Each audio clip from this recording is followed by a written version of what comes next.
When I am building my own shop equipment, shop furniture, that kind of stuff, I like using construction lumber over stuff like, plywood, MDF, that kind of stuff. Mainly because, again, I like to use my shop equipment as a chance to learn. And construction lumber is some of the most cantankerous stuff we have available.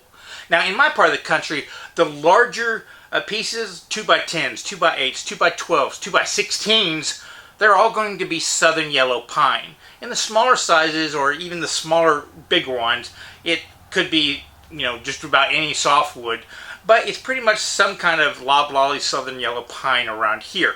And from my understanding, when you get into the bigger boards, that's pretty common in most areas of the United States. I can't say for the utmost northern area, but a lot of the big box stores truck in the bigger stuff because it's inexpensive for them. But this stuff really is cantankerous. I mean, it's actually some of the most stable wood there is, this highly resinous stuff, when it is fully dried, because those resins are like polymers, plastic, and they harden up when they get really aged.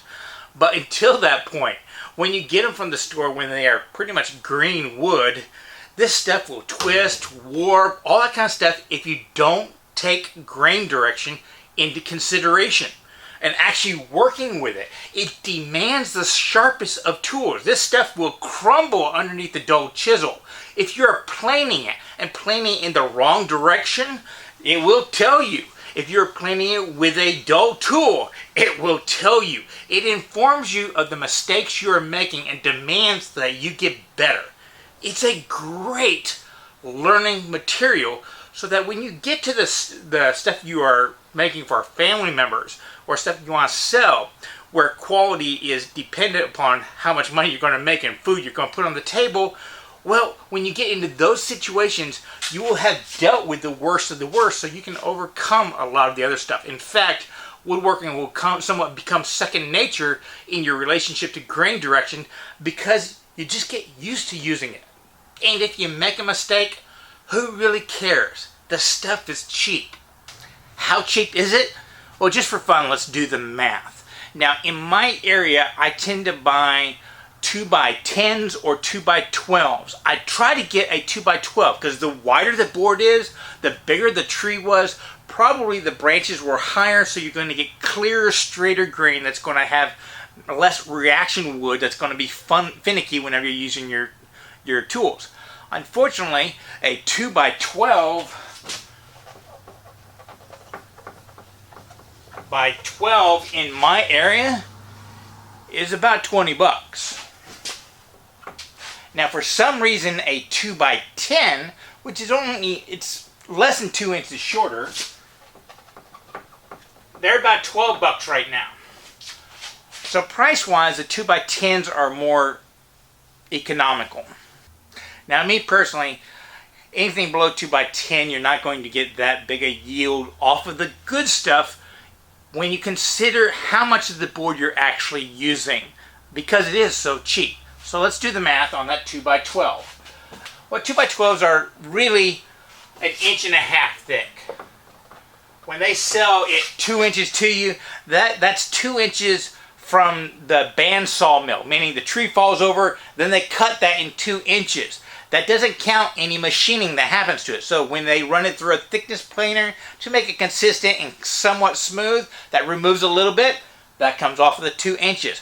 When the tree dries a little bit more and shrinks a little bit, that comes out of that 2 inches. So you end up with roughly 1.5 inches. And a 2x12, they're generally only going to be about 11 inches. I think it's like 11.25, but I'm not 100% sure on that one. But 11 inches is close enough. And then it is 12 feet long, so that would be 12 by 12, 144?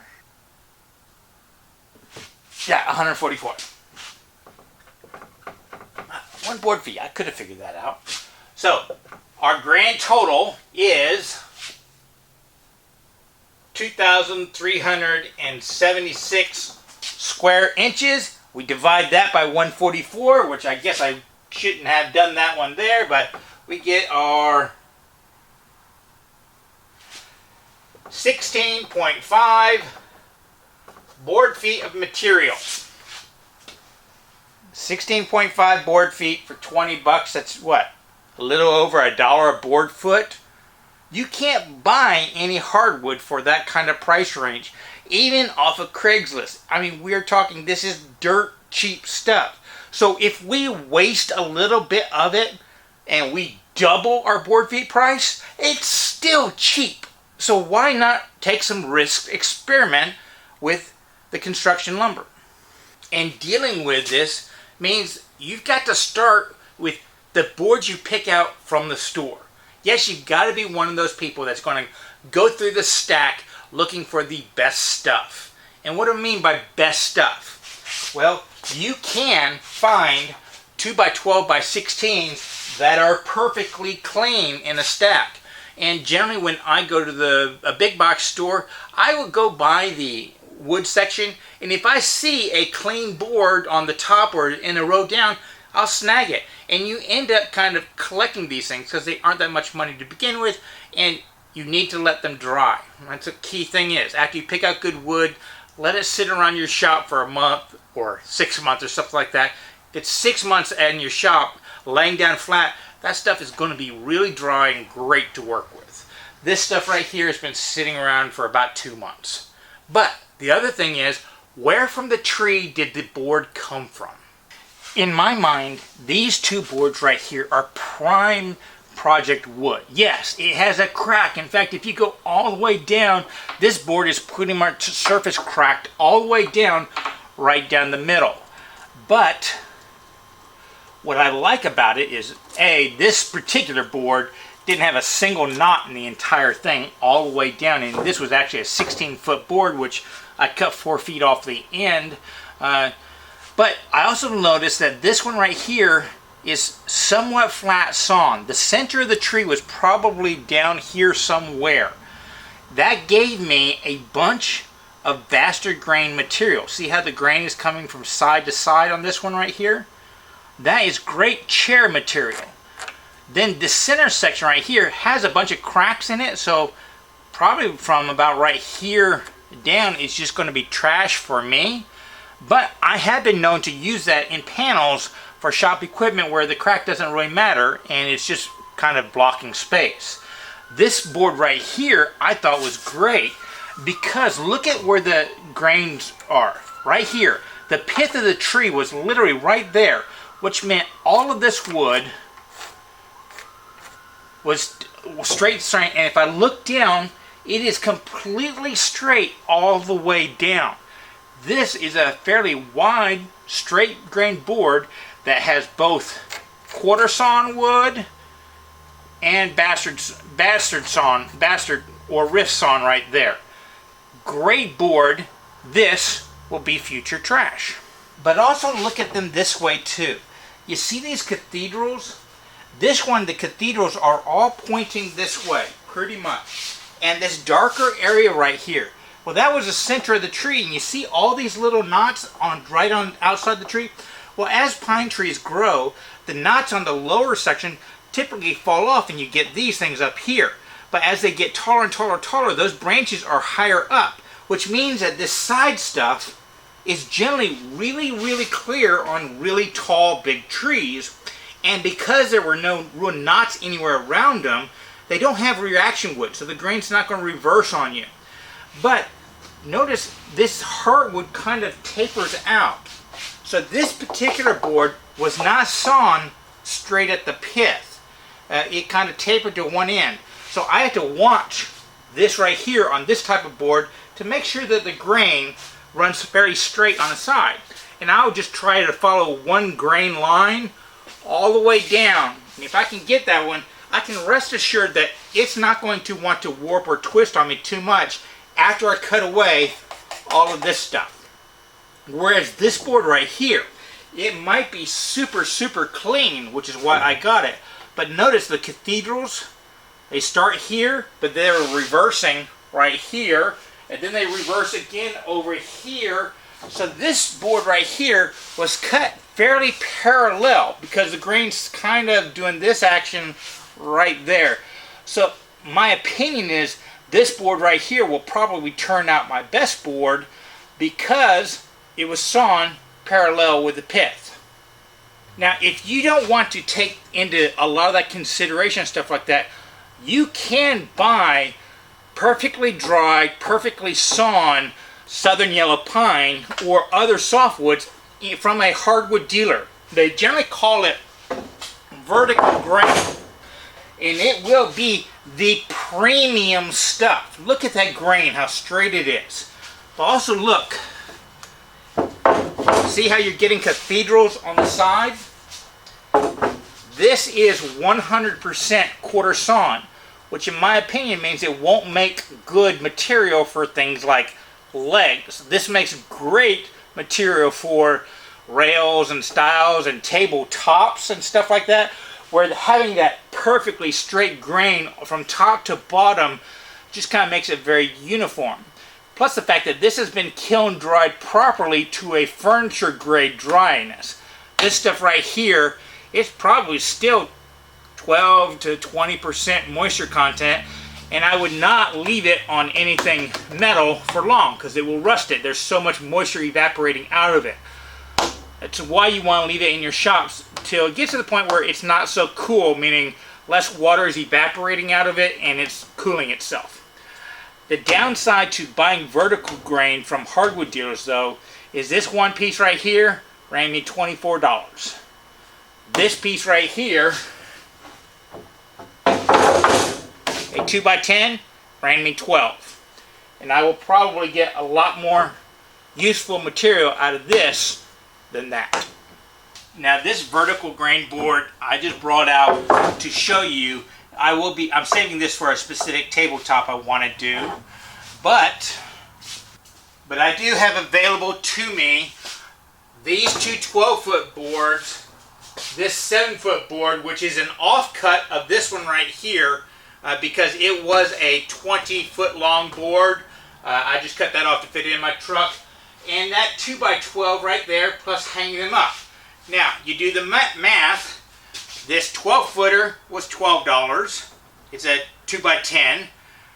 This 20-footer, I believe, was $16. So now we're looking at $28. That big 2x12 was 20 bucks. So that's 48 bucks. And then I did buy that sheet of plywood for $30, so that's $70 and $10 for the whiteboard. So I'm going to be into this entire project for about 80 bucks, not counting the hardware. Now, obviously, I'm not going to be using all of these, but I do have it available to me, and I have no problem wasting a little bit of it to get the best pieces out of it to learn on. I mean, it's cheap education. Now the first thing I'm going to do is start milling it, milling up the different parts, and I like to start with the thickest piece of material I'm going to need, which is on this particular project is going to be the legs, which is going to require a glue up, which means I need to pick each individual legs out of the boards ahead of time and place them in order that I'm going to glue them up in order to make the grain disparity between two boards disappear as much as possible. So let's examine what I'm looking for. So when I'm at the store picking out my material, I tend to like to get stuff that's going to be around the center of the tree. And if you're getting your 2x10s and 2x12s, that's generally where it's going to come, because those are the widest parts of the tree. Very rarely are you going to get a very large board from this part of the tree that's going to be pretty much completely flat sawn. Plus the fact that board would pretty much warp instantly. These boards, if you take them directly from the tree or slightly off, they will warp, but what happens is they tend to warp around the pith. These outside wings will be fairly straight, so if you were to cut out the pith, you're going to get pretty flat boards on either side of it. And that, from that center section, would mean that you're pretty much getting quarter sawn boards. Now, it's nice if you can get at least one board that's somewhat up here, where it's going to have what they call bastard or rift sawn right there, and then flat sawn in the middle, because that's where you're going to get your chairs and your panels. The cathedrals do make nice panels if you orient them the right way. but chair legs pretty much demand rift sawn material. Here's why. If I were to take a chair leg out of the board right here, a blank I'm going to use for it, well, let's look at the grain.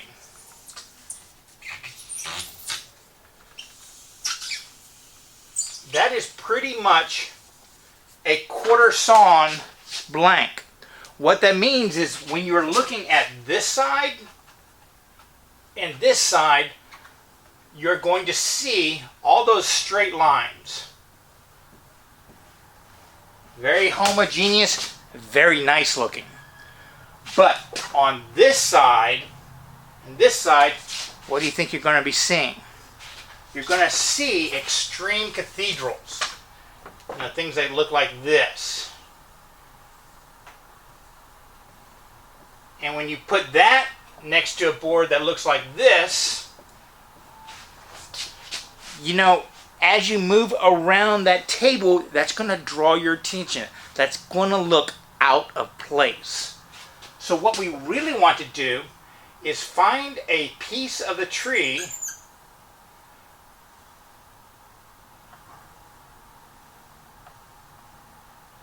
that's kind of at a diagonal.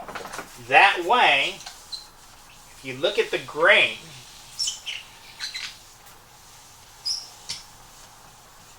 every single side is going to have these straight lines coming off of it.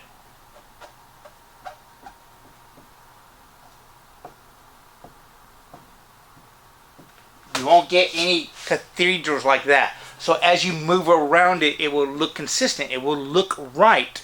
And there's another advantage that a lot of people don't talk of nowadays because so many people use kiln-dried lumber. This stuff technically is kiln-dried, but it's still green, it's still wet, and it's still drying. And this was an advantage they took back when they made furniture from grain lumber. You see, as wood dries, the distance between the growth rings kind of shrinks a little bit, and that causes the growth rings to want to straighten out. So this particular block of wood is actually going to shrink in this way and that way as these distances close up. So you end up with somewhat of a diamond shape. See if I can draw that right. And what's cool about that is if you've already assembled your table or chair or something like that with mortise and tenon joinery,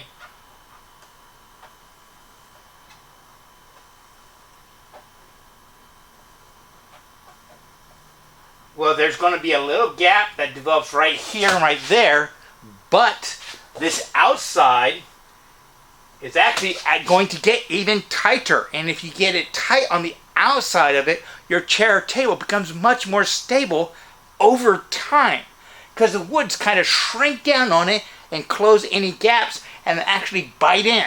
It's a great phenomenon that you can take advantage of. But it only happens if you use rift sawn for chair legs.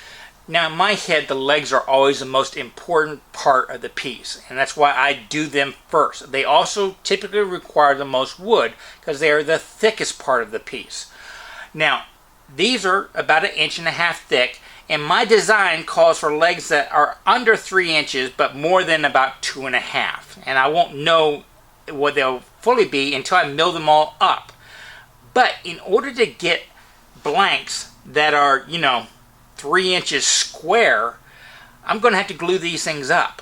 And in order to make it look like they weren't glued up, what I want to do is find sections of the board that they are clear for about 6 feet.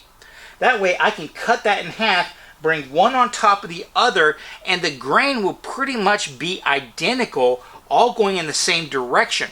That way the glue line is going to somewhat disappear whenever I mill things together, because it's from the same board, same thickness, same color, that kind of stuff.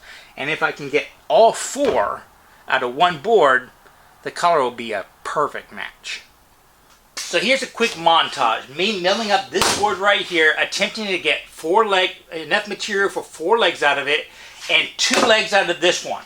I think I can get one that's going to be pretty pristine, color match, grain match, and stuff like that. And then one that's going to be out of some trash material that's just going to be a practice one. That extra one will be in case I screw one up here. So I'll have 6 legs, 1 practice, 1 backup.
So I hope you can see now what we were going for.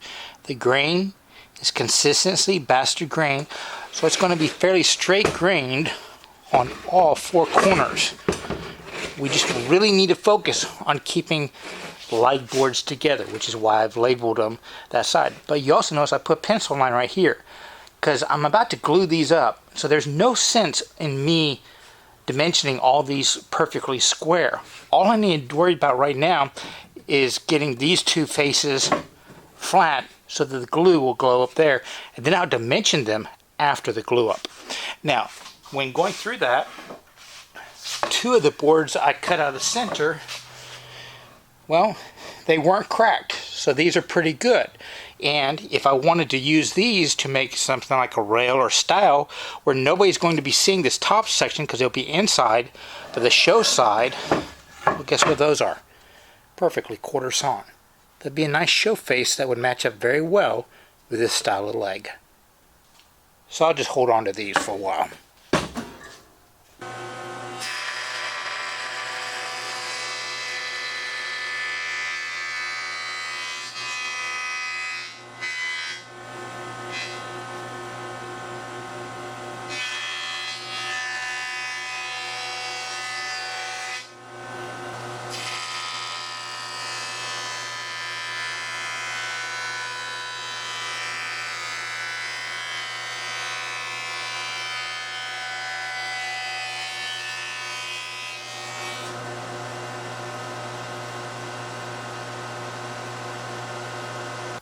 So I've now got these 8 boards glued up so that the faces are kind of tight, and you can tell they're a good match when you try to move them.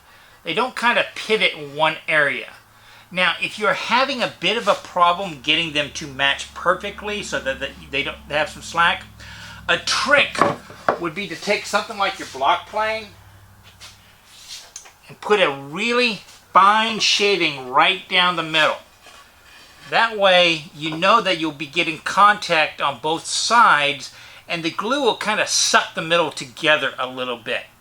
Just a very, very fine shaving on both boards, and then bring them back together, and it should work out just fine. I'm going to go ahead and glue all these up and then move on to the next step and let these dry overnight.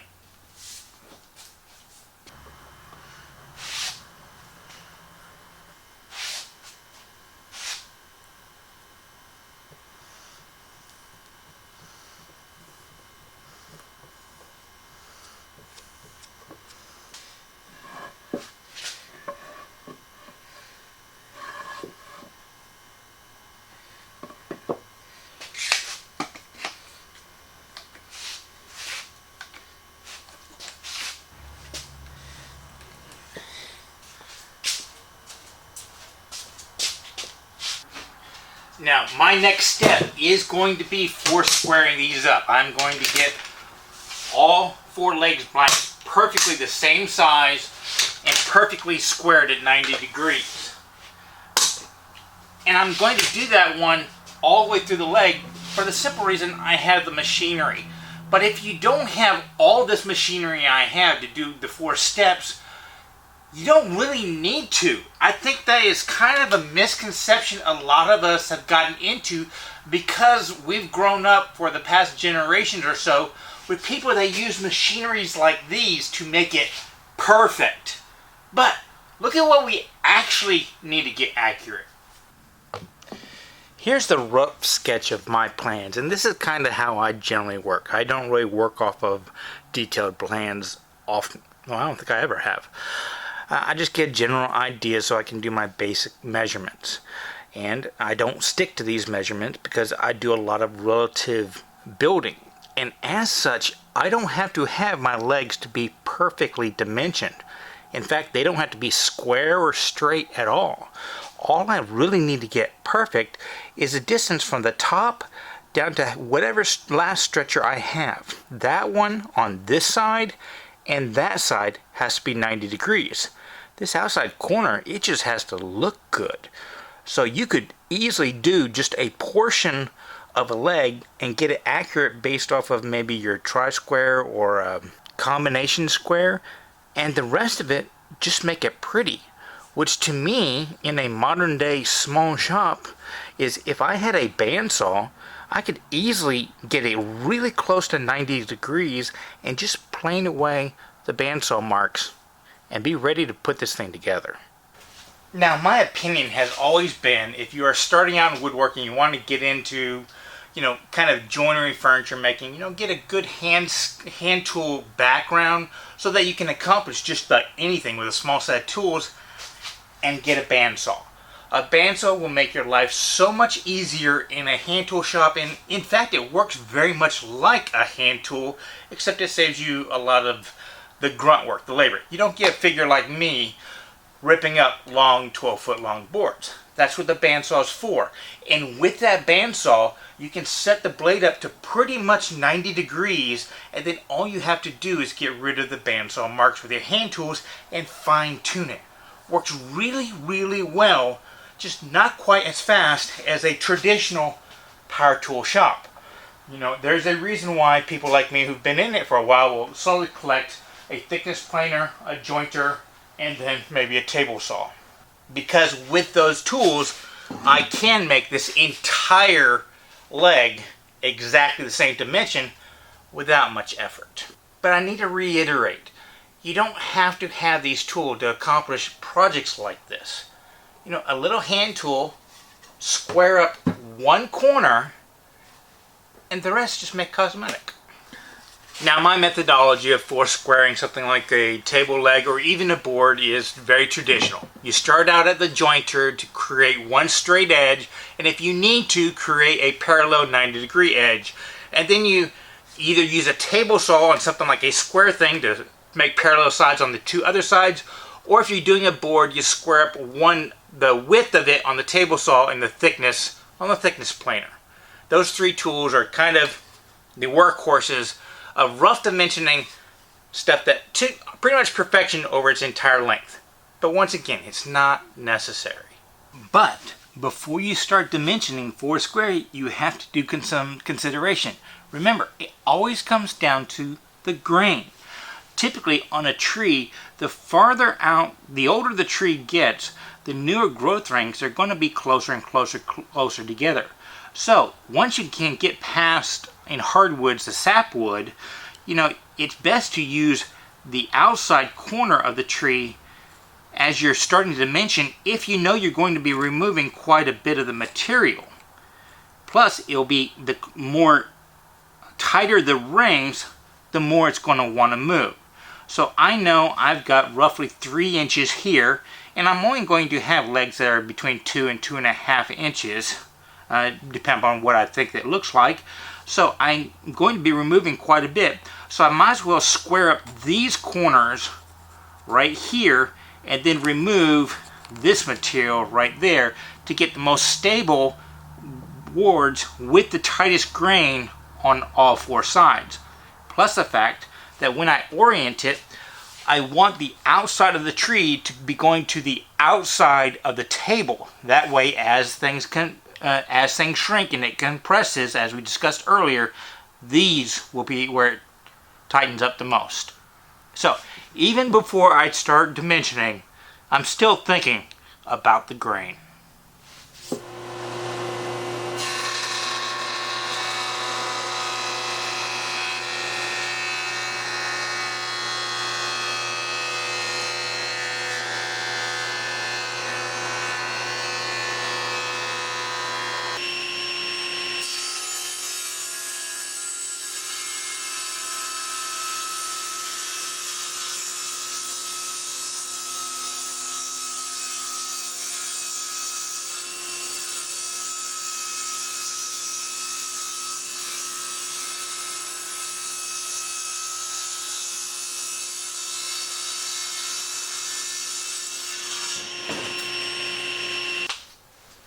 Okay, so here are my 4 legs.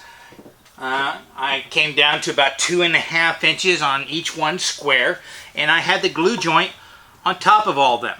So you should be able, from 1.5 feet to the camera, to tell where the glue joint is, right? Pretty consistent all the way around. Now, one thing is all of these are 3 feet long. As we said, I took them out of 6-foot sections and cut those in half. But in my initial designs, I only need legs that are about 27 inches. The reason why I have the excess is because the machineries I use, the thickness planer especially, has some snipe to it. And you will notice that on some of the ends, let me see if I can zoom in, there's some gappage. And I will leave these long for the entire build until the very last thing. One of the last things I do is cut the top and the ends. So that allows me a good 6 to 10 inches to kind of pick where on these will be the best portion of it in case something like that snipe comes in there. So leave them long. But the last step that I do on leg builds like this is pretty much every project I break the edge with this slight round over. It's just a small one. So if I go to the outside on the grain ring and I know that this is going to end up being the show face, I will go ahead and break that edge now. It allows me to find that side by feel anytime I want, and I know it's not going to get excess damage during the build process. So the last thing I do is go ahead and break this edge. Now, I know I babbled a lot in this, but dimensioning is one of those things that really does separate the people that are doing really well in the craft and those are just kind of getting along. Because how many of y'all out there have picked up a board and looked for the best face? Well, in this situation, we made the best face. From actually picking the boards correctly from the lumber yard and how we process it, we got the best results we can. It wasn't just happen chance. We worked for that. And that's part of what dimensioning stock is thinking it all the way through. A lot of what I talk about is common sense once you hear it one time. And I hope this is the chance that you got to at least start hearing what people well above my skill level go through when they're designing stuff. From the lumberyard to applying finish. It's all about grain direction. So, the last question is, when do you dimension stuff? Me personally, I kind of dimension at the last minute. If I'm doing, like legs, I'll do all the legs. The next step is to start building up the structure of the rider table, which means basically the rails and stiles. So I'll then dimension those, because those are pretty much going to be all the same thicknesses, though they'll be a different height dependent upon if it's the upper or lower. And I'll do all those at once. I'll do all the joinery on those at once. And then when I come to maybe making the drawers, I'll dimension up all the drawer parts at that time. If I was doing something bigger than shop equipment where I'm just doing it for the experience, I was making money on it, I might dimension all this hardware, set it aside for a day or two, and then go mill off the final dimensions. And I should restate. I dimension it like an eighth of an inch too big, and then redo it all, taking off that last little bit in case there's any movement from the tension being released from all the removable material. And that does happen on some species. So if somebody's paying you thousands of dollars, an extra day of waiting between steps isn't that big a deal. You can do something else in between those stages. So when I say I'm going to go to the next step and I'll be dimensioning a step, it's basically going and grabbing a 2x10, 2x12 and doing all these steps and all the thought processes for the part that I want to get, whether I want to get quarter sawn, bastard sawn, or flat sawn material. So, hope you learned something. A lot of rambling. On to the next step.